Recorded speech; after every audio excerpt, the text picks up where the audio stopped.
quite anti as a person, I think. I have my very own set of ideas and understandings about the world and how I perceive it. And the anti-fashion stylist is a revolt against fashion norms and elitist attitudes and European standards of beauty that are pushed towards the whole world. So yes, I am a stylist, but I'm anti-fashion. I represent style, not fashion. Fashion is a language I don't know about. I don't think I understand. Yes, I did feel awkward growing up. I still feel awkward now. I just made a tweet about being awkward. So I got into fashion and styling about 4 years actually now. And I was at university, I was studying media and cultural studies, so it wasn't even fashion related. It took a long time for me to call myself a stylist, I've been doing it and it's been my full-time job for about 4.5 years, and I've only started calling myself a stylist maybe last year. Up until then, it didn't feel real because I didn't study fashion and I didn't have all of the qualifications that the world says that you should have.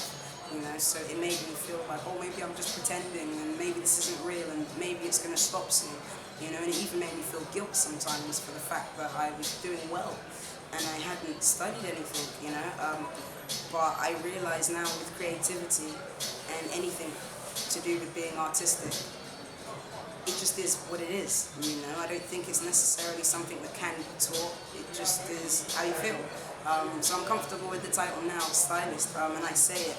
My work with Labyrinth is very different from styling other clients because he's the client I've had from the beginning. My career started with him, and so now where a lot of other people may give me a brief of what they want, I don't have to have a brief from Labyrinth anymore, it's very different, our relationship is, and I think maybe there's only a few stylists who work with someone long enough where you can develop that relationship where he could, call me at 11 o'clock at night and ask me for advice on something, and we have that established. To be a good stylist, I would say you need to know who you are and have a very good understanding of your own personal taste and your own personal likes. I stress the word personal as opposed to what's trendy. You have to know what you like, what looks good to you.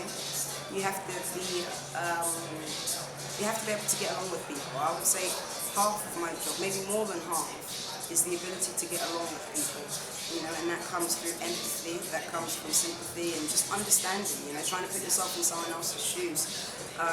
I would say being a stylist, you often toe the line of being a psychologist almost, because it's a lot of mental play, I think, having someone else dress you.